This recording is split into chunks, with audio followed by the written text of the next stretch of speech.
BRS నాయకుడు కేటీఆర్ మాట్లాడుతున్న మాటలు చూస్తే ఈరోజు బుడరకాన్ గుర్తొస్తాడు.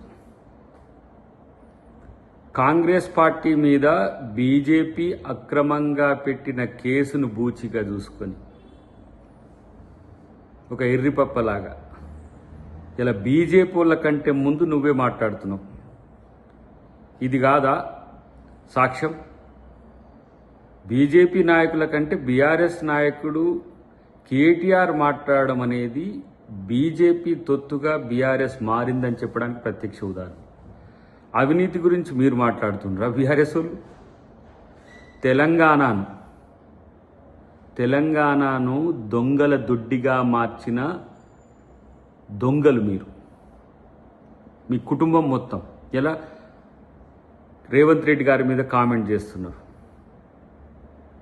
ఇలా కాంగ్రెస్ పార్టీ ఏ విధంగా ఈ దేశంలో ఈ రాష్ట్రంలో పోరాడుతుందో, రేవంత్ రెడ్డి గారి యొక్క పోరాటం బీజేపీ మీద ఎట్లా ఉందో కనీసం అవగాహన లేని సన్నాసిలాగా నిన్ను చూడాల్సిన సందర్భం వచ్చింది.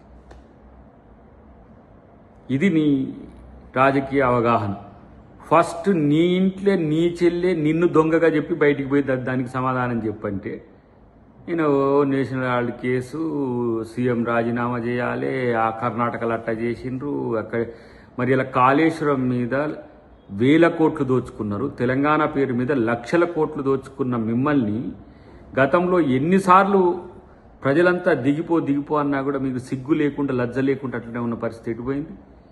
ఇలా తెలంగాణను పూర్తిగా డక్కోలు చేసి, పూర్తిగా ఇట్లా ఏమంటారు పిప్పి చేసి తెలంగాణ ప్రజల్ని మోసం చేసిన మీరు చెప్తే తెలంగాణ ప్రజలు ఎవరింటారు? గిట్లాంటి పనికిరాని ముచ్చట్లు అన్నీ కూడా గతంలో చెప్తేనే మిమ్మల్ని తీసి పాతాళానికి తొక్కితే ఈరోజు ఇంతవరకు పైకి వచ్చిన పరిస్థితి లేదు.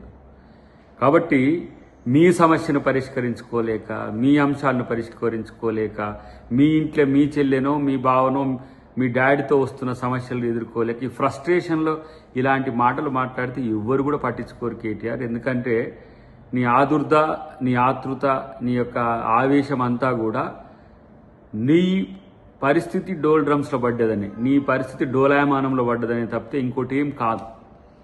ప్రత్యేకించి ఈరోజు రేవంత్ రెడ్డి గారి మీద చేసే ఏ ఆరోపణైనా అది నిజాయితీగా మీరు పెట్టిన కేసులకు ఎదుర్కొంటాడు, బీజేపీ పెట్టినా ఎదుర్కొంటాడు, దేన్నైనా ఎదుర్కోగల సత్తా దమ్ము రేవంత్ రెడ్డి గారికి ఉన్నదనే విషయాన్ని తెలుసుకో ఫస్ట్. అది ఆ జ్ఞానం లేకనే ఇంకా నువ్వు ఇక్కడ కొట్టరాసి వస్తున్నావు అని చెప్పి తెలుసుకోవాల్సిన అవసరం ఉంది.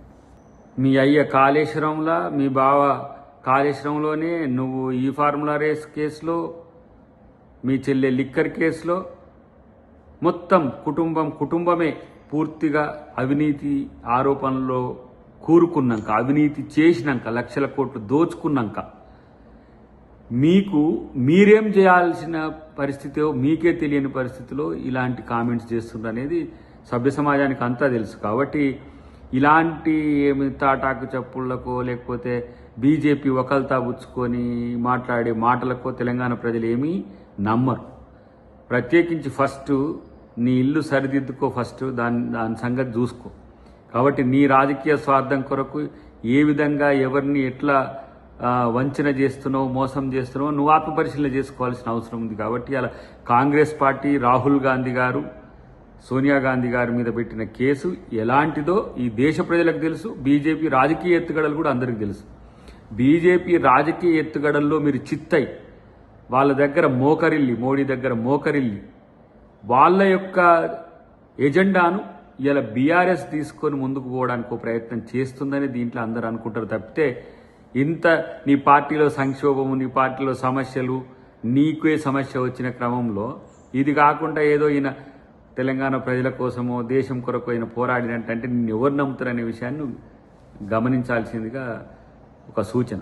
ప్రపంచంలో ఏ మూల ఏ క్షణం ఏం జరుగుతుందో వేగంగా తెలుసుకోవడానికి తొలి వెలుగు వాట్సాప్ ఛానల్ని ఫాలో చేయండి.